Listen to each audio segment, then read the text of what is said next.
Let's move on to administration, 7.1, enrollment and attendance update.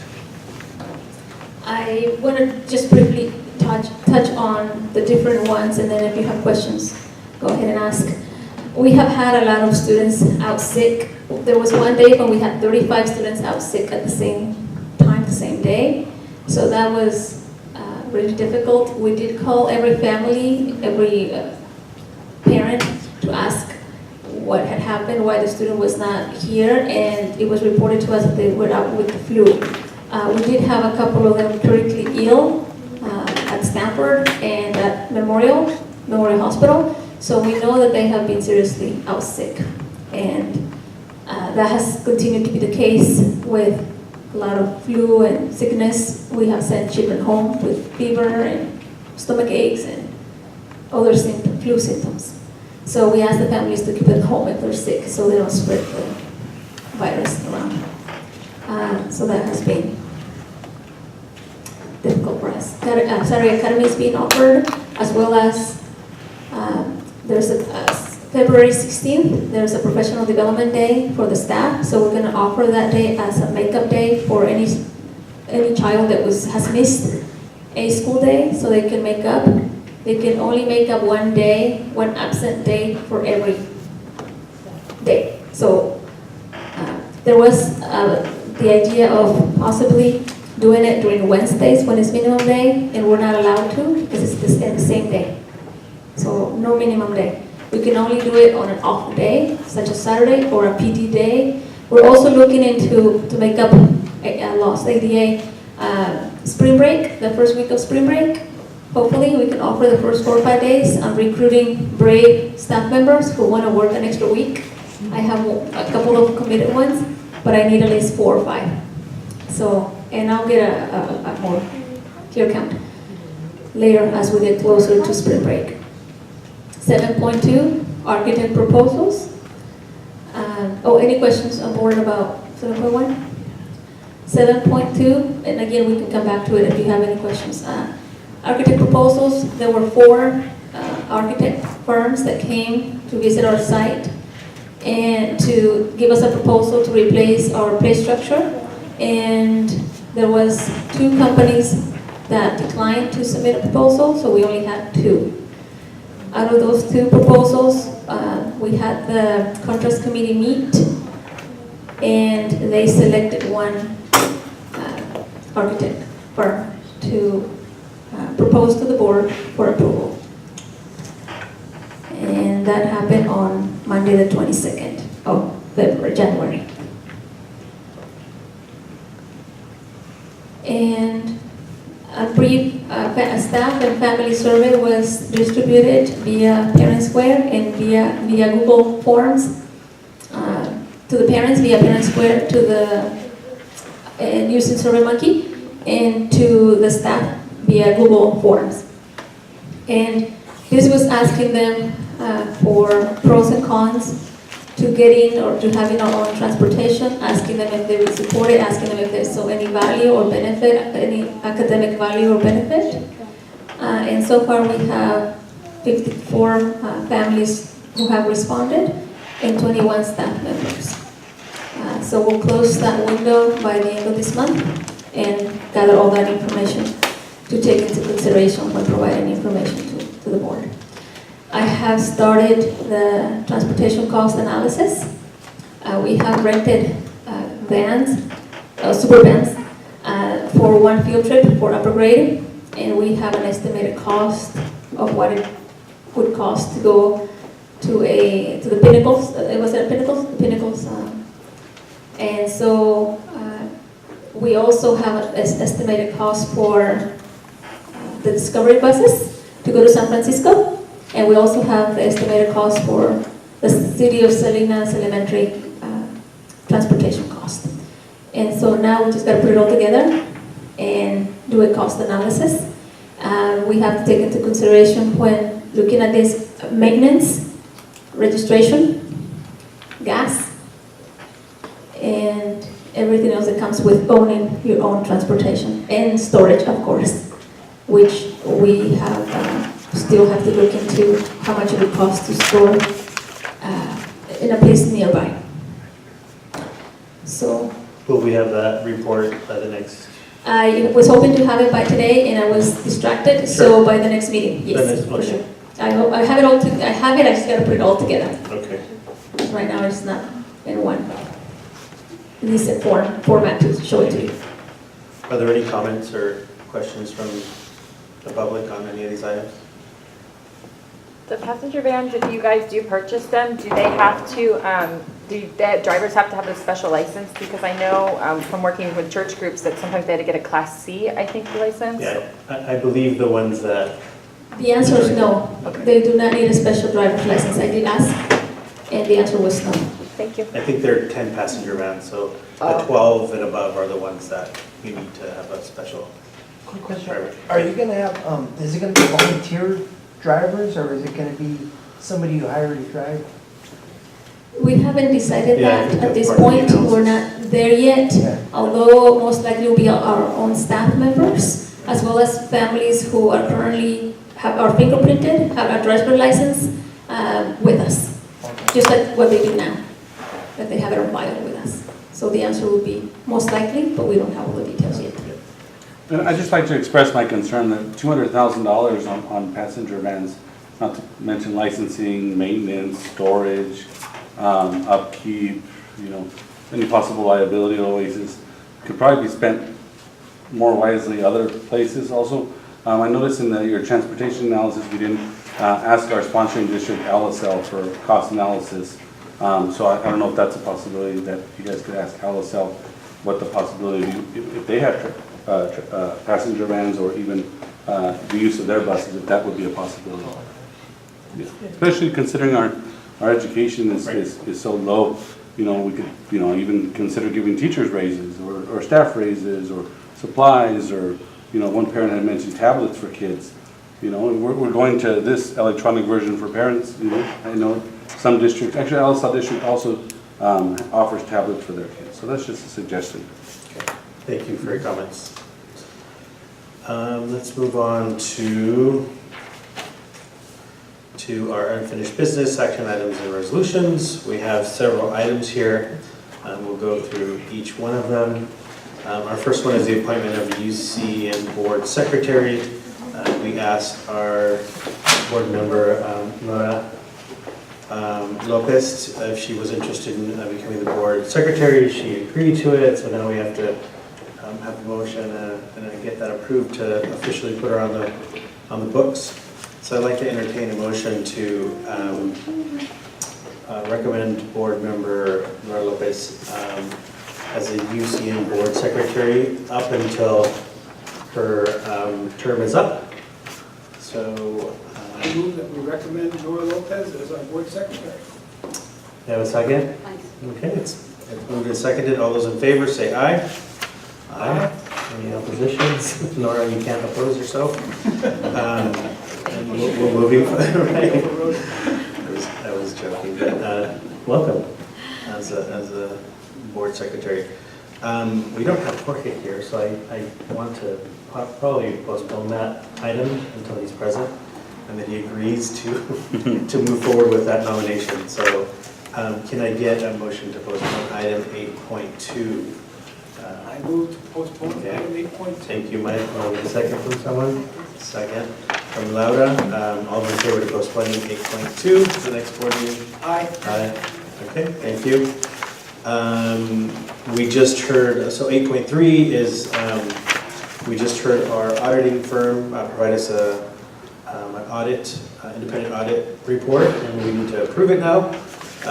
So if I can entertain a motion for that from someone? I move to accept the report from Clifton Larson Allen LLP. May I get a second from someone? Okay, seconded by Nora Lopez. All those in favor, say aye. Aye. Any opposed? Passes unanimously, thank you. 8.4, the English Language Development Master Plan.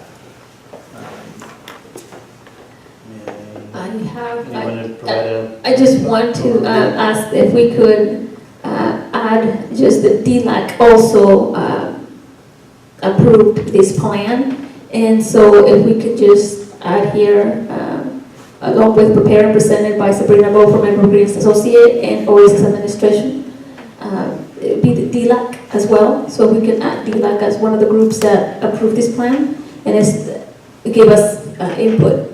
It is DELAC, DLAC. Can I get a motion to add DLAC onto that item of the list of approvers or reviewers? Okay, Nora, can I get a second? I'll second. Okay, all those in favor to add DLAC as one of the groups who reviewed the English Language Development Master Plan? Aye. Okay, so now, can we get an overview of that report? Yes, the English Language Development Master Plan is originally part of our charter, and so elements of that were extracted, and then we also included some of our forms, some of the process that we have for reclassification, so we included that in there as well. Also, as part of this was the school single plan for student achievement. Elements of that were extracted. So off of the school single plan and the charter and our reclassification criteria, you put it all together and you create an English language development master plan. And that has to do with specifically and only services, programs for English language learners and for parents. So. Very well. Are there any comments from the Just a board? quick question. Dr. Bao or Bo is the same person who was a couple of years ago came by the school from one side and another. So she's very familiar with us. She's very familiar with charter, that's her background. Okay, any other comments from the board, questions from the board on that? Okay, so Mr. Sandoval. Yes, thank you. I'm a member of the DLAC, voting member of the DLAC, and I'd just like to express my concerns. So our meetings have mostly been informational meetings, and we only have 3 meetings were scheduled. I know we're adding 1 more, but in our initial meeting, some of the things that I had requested for was we only will receive some of our documents in Spanish, considering it's an English Learners Committee.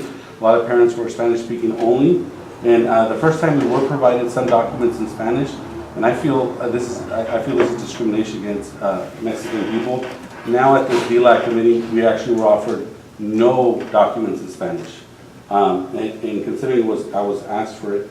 Also, we've received no training. After our first meeting, we requested training as specified in the DLAC requirements of the CDE, and our next meeting is not scheduled. We're going to have a discussion about training, but when all of the districts, including LSL, are going to trainings like CABE, and we're not allowed to participate. So we're not going to be able to have an impact as a DLAC committee this year on anything, and I think that's very concerning. Simple things like notifying parents or making sure they're aware of their rights as parents, and those things have not been addressed. And I have an email which you guys all have received that was sent out 3 months ago, just asking us to inform our English learner parents of the benefits and some of the downsides of their students possibly getting tracked in high school. And actually, from Dr. Perea's own comments, the damage that the English learner program can do if those kids aren't out by 4th or 5th grade. And there was no clear plan in the DLAC committee to give students an exit strategy. And if we don't have a clear goal to get people out of that program, then they could be affected long term. So we just, it has not been a productive meeting. And other schools have meetings monthly. We only have 3 planned meetings, meaning our English learners, how are we able to have an impact? Being part of the DLAC committee, the school has a lot of great goals to meet that, but part of being on the DLAC committee is to allow parents and teachers and administrators to impact our English learners in a positive way. And that has not been the case.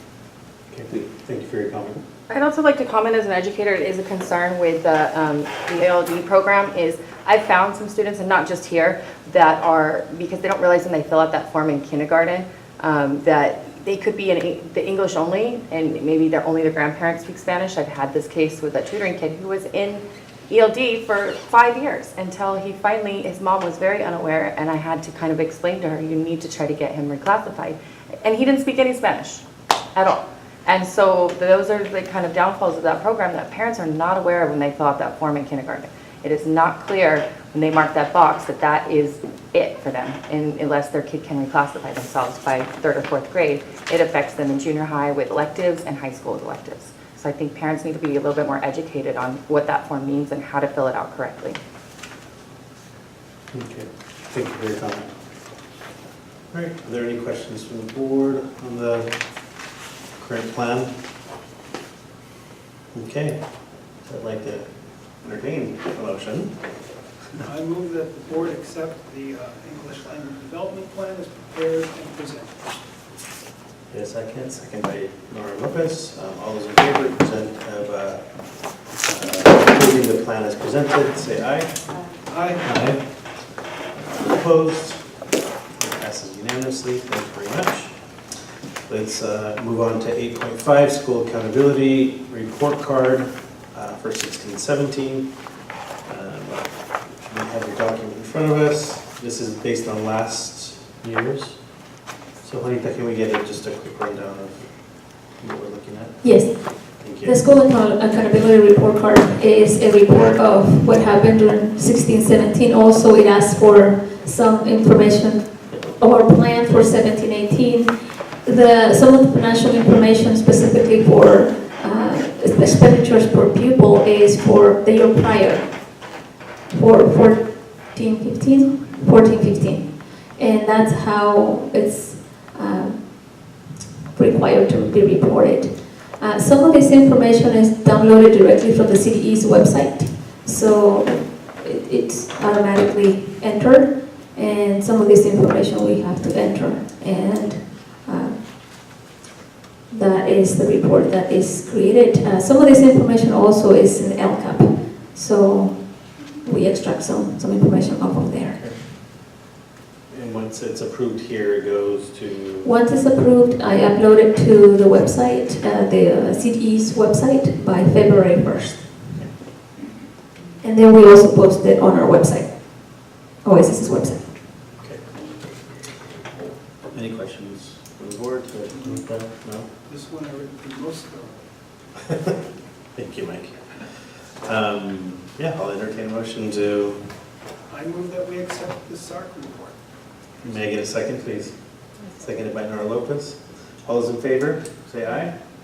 Aye. Aye, I'm sorry. Let me retract that for now. There's a comment from... I just had a question about the teacher credentials part of the SARC report. Does this report take into account to the teachers? Is this for 2016-17 taking account to the teachers who started off as credentialed and then those were replaced with non-credentialed teachers? Or is this number where it's 2016, 2017, where it says without full credentials, it says 3, but considering last year we had, I don't know if it was 2 or 3 teachers that were replaced by 8 with non-credentials, is that number reflected in there? Or is this only from the beginning of the year? And then my next question was just, the one that we Can got, Can I teachers. ask Yeah. to get that one answered? Sure. So we don't... Okay, Yeah. thank you. Is there... This is how we finish out the year. This information is end of the year.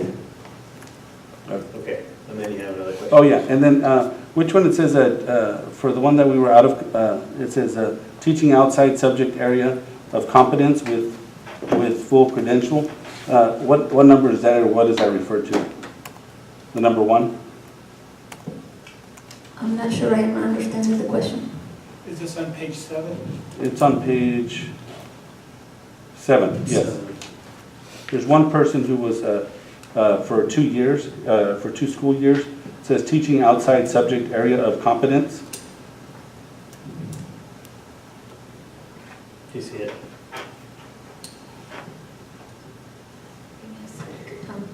Trying to follow. Okay, so it's page... It's page 7 under teacher credentials, and it's the third subject, or the third item down. So full credential, without full credential, and then teaching outside subject area of competence. For 16-17, it's 1. Is that the question? No, the question is, what does that refer to? What? It refers the teacher has a credential outside of that area, outside of the credential that's required for that classroom. No, I understand that, but like more specifically, what was that situation regarding that? Is a teacher who was in a classroom with a full credential, but the credential was not a multiple subject. Oh, okay.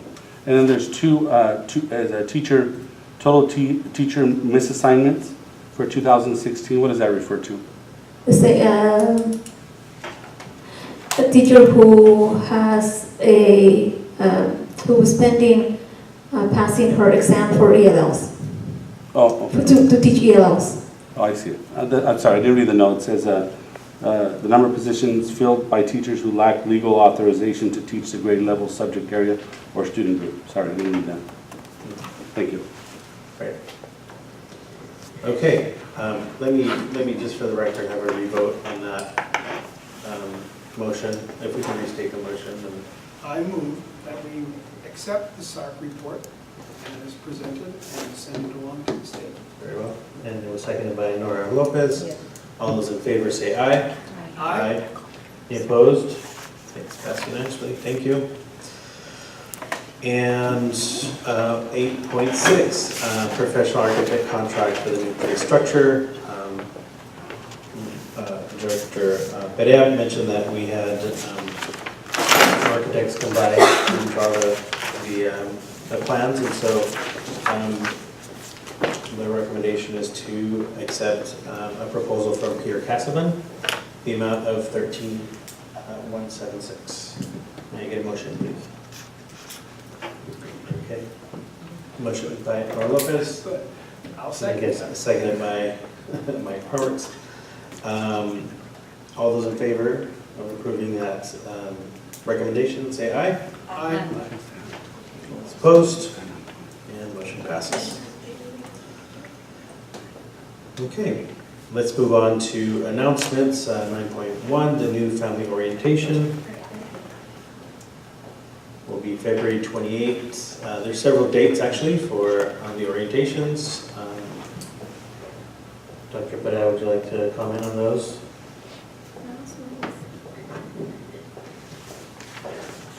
New family Yes, orientation. the new family orientations will be on those dates. Yeah, we're going to start having our orientations on the dates noted. This is only for new families, not for new students. I have sometimes get families, current families, returning families of kindergarten students for the upcoming year.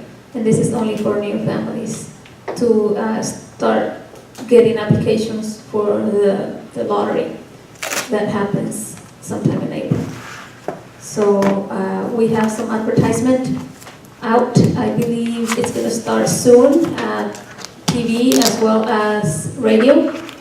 So with that, we hope to attract as many families as we can so we can hold our lottery and hopefully have a healthy wait list at the beginning of the school year, like we did this past year. Great, thank you. 9.2, Saturday Academy. We'll have two, one starting on February 3rd and the other one on the 16th. I've asked the staff to volunteer. Well, they get paid to volunteer their Saturday to do this. It's not easy after they have been teaching all week. But I have some brave people say aye because they know how important it is. So we're going to be offering 2 in February to make up for some of the ADA due to the flu and illness. Okay, thank you for that, for those announcements. Do we have any future agenda items that would like to add to the agenda on any of the members? The cost analysis, the transportation cost analysis. I will bring that back to you. And then the postponed items as well. And all the postponed items. Okay, there's nothing else on our agenda, so I'm going to call this meeting at 7:59. Thank you everyone for your participation today.